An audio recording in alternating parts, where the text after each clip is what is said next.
Welcome to Sin City Live. My name is Cynthia Hickenbottom, and this is my city. Roll call! From the Bronx to Brooklyn, Manhattan to Queens, and you to Staten Island, you are my citizens. Thank you again for taking time out of your thriving lives to meet with us again here on Sin City Live. Sin City has a steadily increasing population of diverse and interesting citizens who want to meet you. Today, you're going to meet a personal transformation coach who is the author of the best-selling book, Play Your Cards Right, a sacred guide to life on earth. Sin City citizens, please welcome our newest citizen, Alexander Dunlop. Thank you for having me. Thank you for being so excited here. to be here. Me too. And so are they, so are my citizens. All right. So let's get started because we got so Yes. much to cover. Let's do it. Okay, so I always promise my citizens interesting and diverse. I hope I can qualify. Child, please, you are more than qualified. At 17, during an absolution, you had an epiphany. I did. I was raised Roman Catholic, and it never meant much to me, but I went through all the rigmarole of Catholic schooling and whatnot. And my senior year, I went on a retreat that the school offered. This is in South Florida. 3 days to get out of school. The retreat center's on the beach. Oh, all right. I was like, I'll go. Okay. Sign me up. So went on this retreat, and on the last night of the retreat, the priest was talking to us about walls around our hearts, and it really affected me.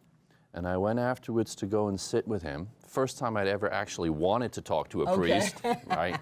And sitting face to face in what's like face-to-face confession style. I don't remember what I said at this point. But when I was done, he stood up to pray the traditional prayer that I'd heard so many times growing up, put his hands on my forehead like this, and the moment he did, something went whoosh, right through my body. Wow. Like electricity and water all at once, and it went whoosh, and I felt washed clean. That's what it's supposed to do. And but this time you really felt it. I really felt it, and my family recognized the different me that emerged out of that. I was different. Really? Yeah. And it launched me on my quest of like, what is this? What just happened? Something's real behind all the dogma, and I want to find out what it is. Wow, at 17. Yeah. So let's fast forward a little bit. You were initiated as a Swami in India and an apprentice to indigenous. Shamans, yeah. Tell us, what is a Swami and what is a shaman? Okay, well, a Swami is like an Indian word for a holy man. And what I was doing, this is definitely fast forwarding in my story. Okay. After working on Wall Street and doing the whole corporate life, this was age 29. I left it all behind. I bought a one-way ticket to India, still searching for answers. And I ended up staying at the Osho Center in Pune. And Osho was considered to be like an enlightened Buddha in the 20th century. And I stayed on the campus there for months, and I was meditating 8 hours a day. Wow. Yeah. And something shifted for me, and I took initiation as a Swami, which was a ceremony to, it's like dedicating yourself to become a monk kind of thing, like in our Christian way of looking at it. So I did. So I took that dedication. So let's talk about those psychedelic drugs now. Ooh, yeah. Well, that was back a little further while I was working on Wall Street. I did what any new that's New what happened to Yorker- Wall Street. What any new New Yorker might do, like working crazy long hours. Yeah. Like, I need a break, I need to cut loose. And I had this curiosity because I had been so Christian for so long. Yeah. What we didn't talk about is that I became a born-again Christian, and I was a youth pastor, and I was full on speaking in tongues, slain in the spirit. I was all in Bible thumping, and realized after a while that it was hurting people in some ways. Wow. And it was too small.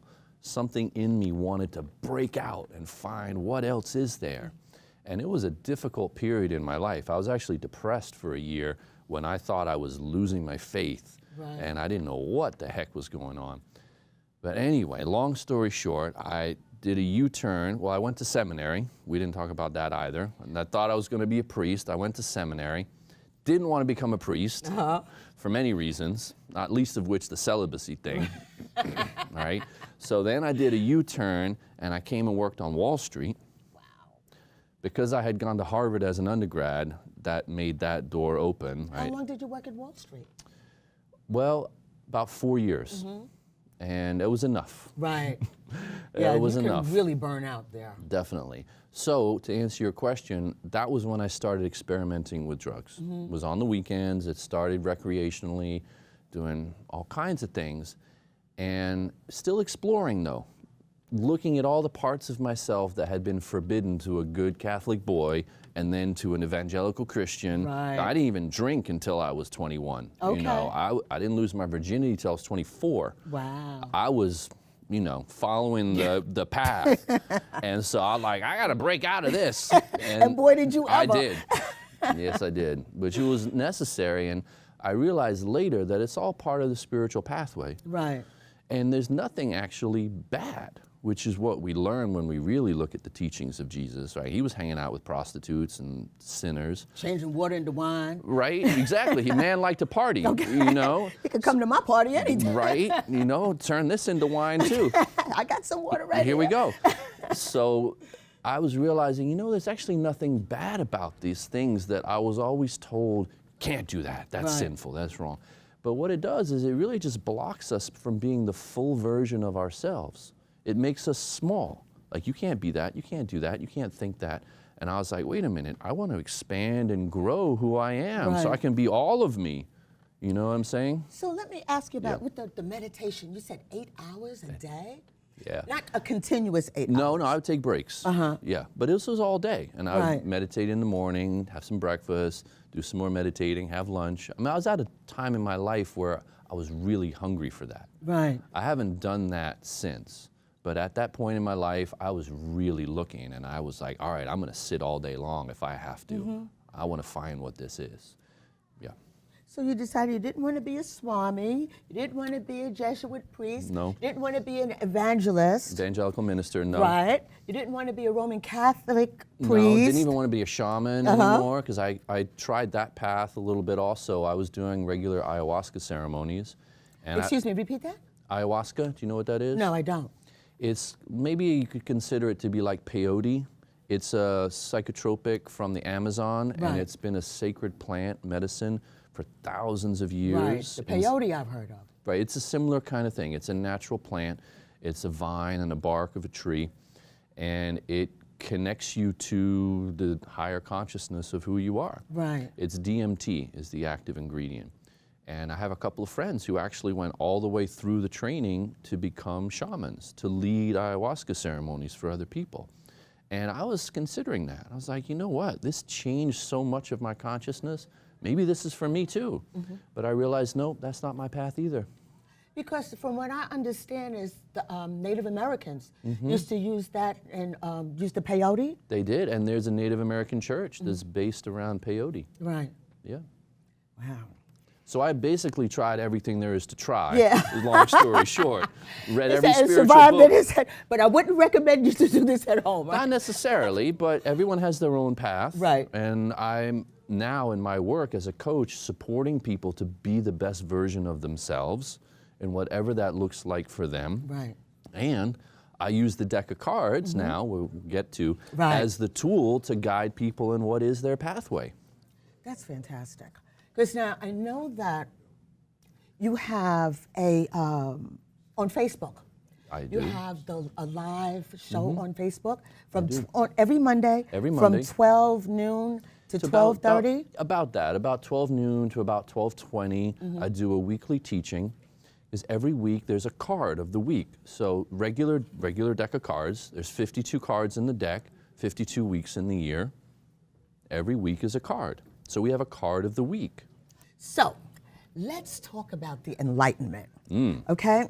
So the ancient book of life and the Mm-hmm. real meaning of playing cards. How did you come across this concept? It was at a party in Brooklyn, and it was when I was and it was when I was going through my divorce. Divorce papers on the table, and I was like, I need to take a break. I need to go out to a party. It's been too long, that kind of thing. And so I go out to this party. I see an old campmate from Burning Man, so I used to go to Burning Man, and he says to me, "What's your date of birth?" August 30th. Why? And he's like, oh, your birth card is the 9 of hearts. And keep in mind what I was going through in my life. Right. And he says, that means you're going through tragic endings of the heart in your lifetime, and you got to learn how to let go and move on. I was Wow. like, whoa. That's what I'm here today to do. Whoa. And that was my first introduction Yeah. to the real meaning of these. And it's been hidden in plain sight, this ancient knowledge, right under our noses. Wow. It's what I've realized is actually an ancient book of knowledge, because in the old days, books weren't bound. Like books of the Bible were written on scrolls, they called them books. And these are as old as anything we know. We don't know exactly where they're from, like ancient Egypt, China, we don't really know. But in those days, books didn't have bindings. Right. And this was known in spiritual societies as a little book of our life on earth. 52 cards, 52 weeks, 4 suits, 4 seasons. And when you add up the face values of all the cards, 1 through 13, add them up for all 52 of the cards, you get 364. And then you got the jokers, which is the 5th element, Okay. making it 365 and a quarter. Okay. So this is a little map of our life. It's a little book of our life on earth. And I was like, oh, this is the book of life. Wow. And when I found my cards to play, my whole life made sense. Like I could see my whole life. Nothing else had ever made my life make sense. That is enlightenment. Right? I was like, here we go. And then because I found it that way, I was like, I want to tell everybody about it. Let me tell everybody. And then my family thought I was crazy. I was like, I'm going to start a business to read cards for people. Right. Like, what? My mother's like, when are you going to get a job? I'm like, Mom, this is my job. I want to read cards. I want to show people their cards to play. Yeah. You know, I never in a million years thought I'd be doing what gypsies used to do. You know, I'm a Harvard graduate. I worked on Wall Street. Now I'm reading cards for a living. And so, how long ago did you write the book, though? Well, the book came out about 1.5 years ago, and it went to #1 on Amazon's Hot New Releases right. list. That's what I'm talking about. Uh-huh. Yes, thank you. Right?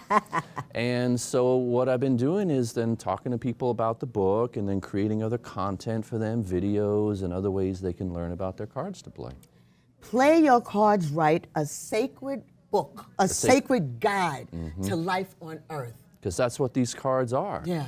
And that expression, to play your cards right, which we've all heard before, Right. is actually a literal expression. We're all actually here as souls to play a game. So you're here to play a game, I'm here to play a game, and how we play our cards is going to influence the outcome of our life. Okay. So it helps, first of all, to know what's in the cards for you, right? That way you can find out what's in the cards, Right. and then you can play your cards right. All these expressions that we have. So let me ask you this. Does it in any way coincide with a horoscope? It overlaps with astrology a little bit in this way. Based on our numbers of our date of birth, we have 13 cards in our life path. And in those 13 cards, we have planetary cards. We have a Mercury card. We have a Venus card, which is our love life. We have our Jupiter card, which is our keys to abundance.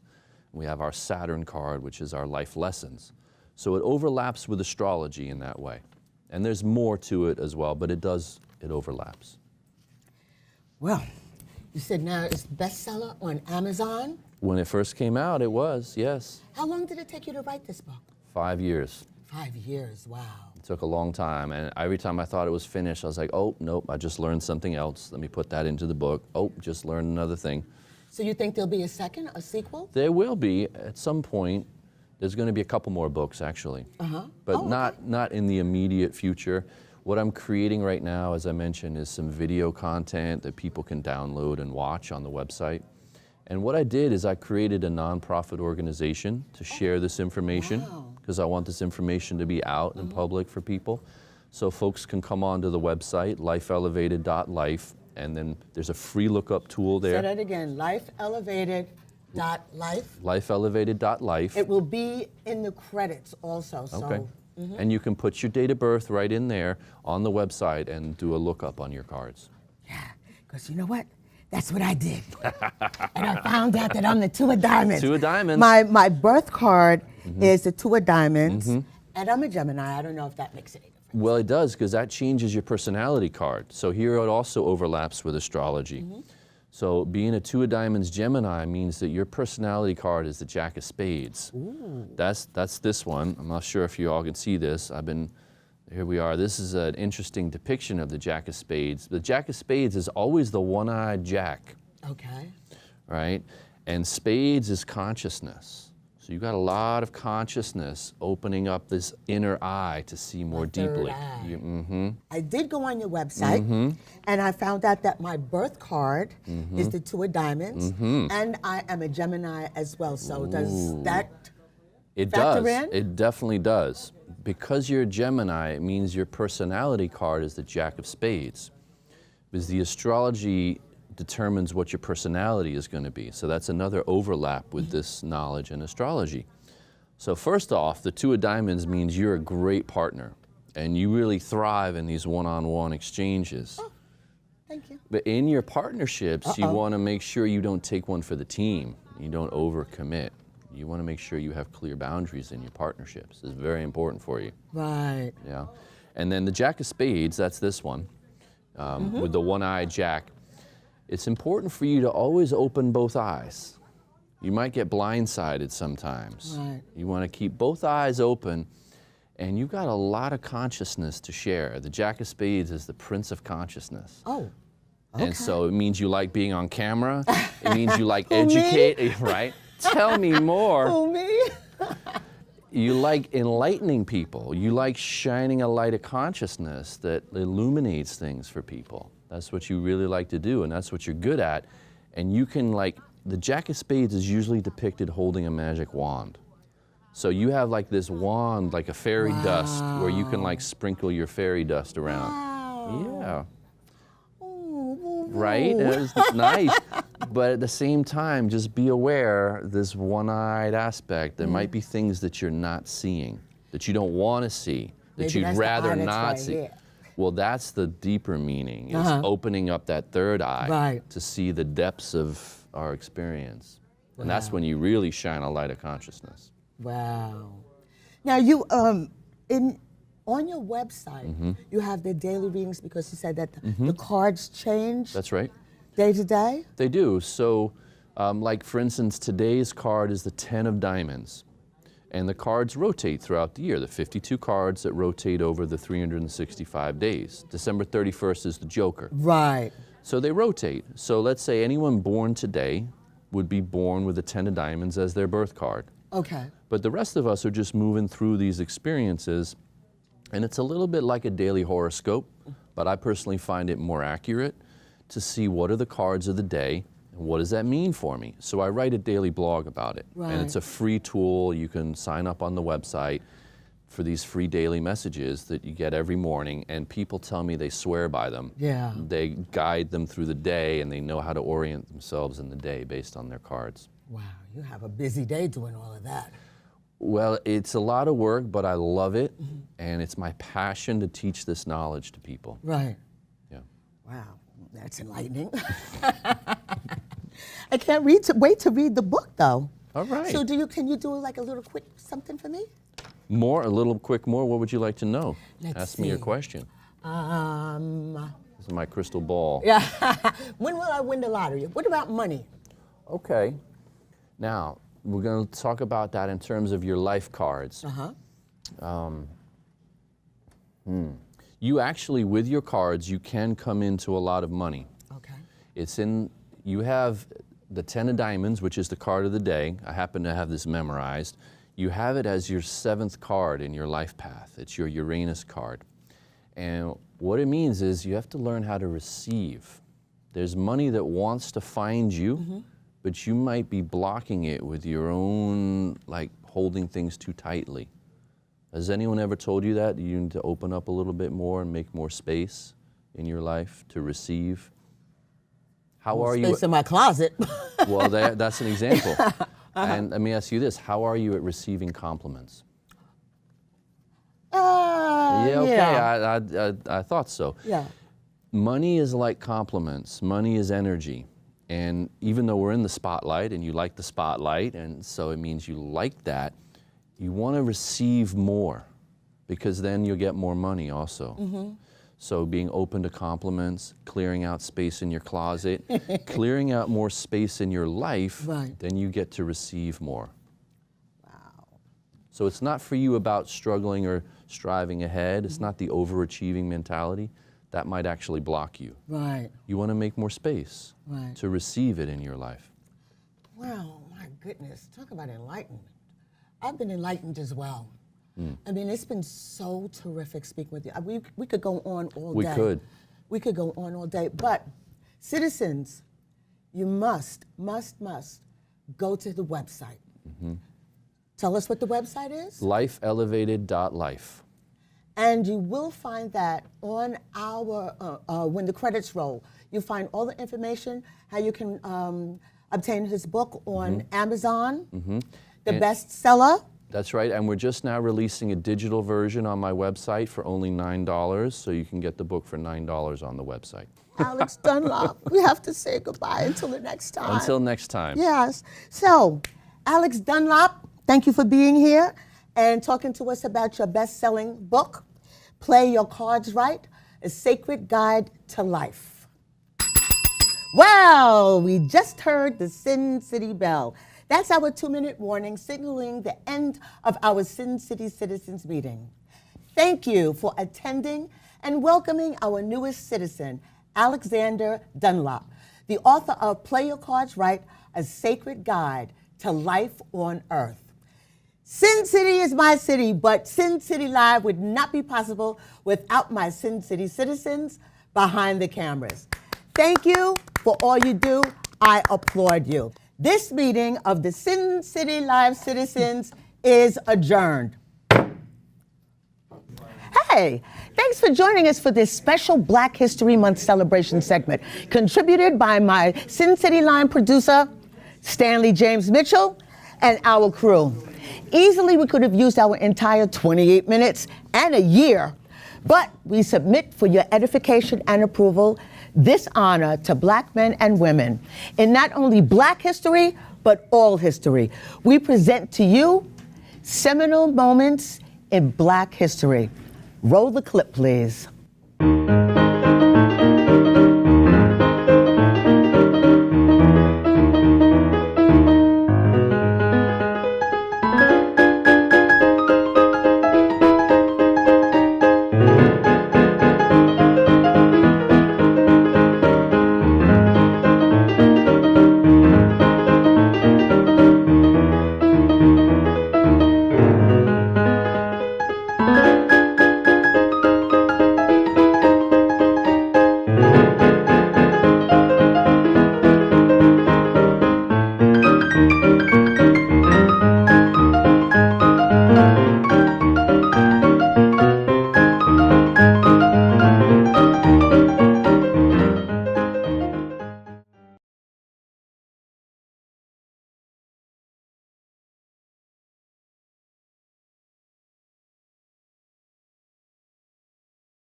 What is it about the Negro?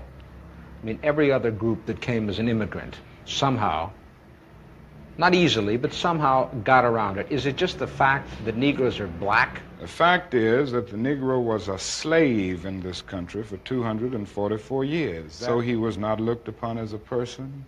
He was not looked upon as a human being with the same status and worth as other human beings. And things are shaping up beautifully. We have people coming in from all over the country. I suspect that we will have representatives from almost every state in the Union, and naturally a large number of people from the state of Alabama. And we hope to see, and we plan to see, the greatest witness for freedom ever taken place, that has ever taken place on the steps of the capital of any state in the South, And this whole march adds drama to this total thrust.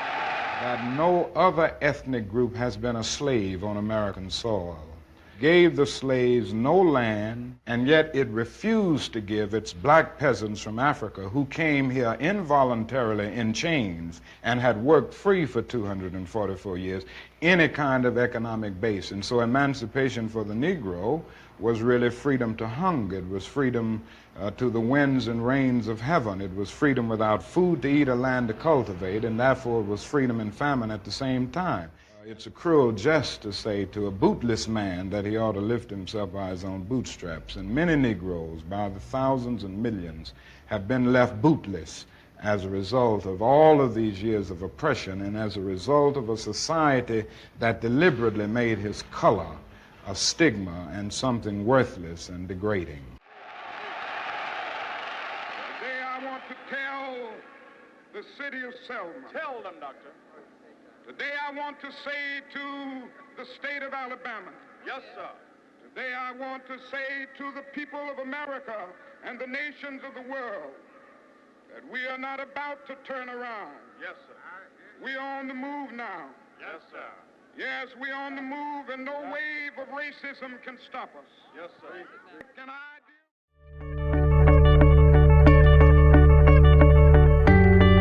do? Fellow Americans, we have looked in vain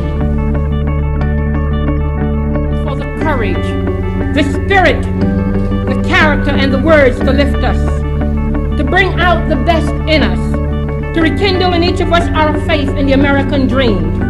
Yet all that we have received in return is just another smooth exercise in political manipulation, deceit and deception, callousness and indifference to our individual problems, and the disgusting playing of divisive politics, pitting the young against the old, labor against management, North against South, black against white.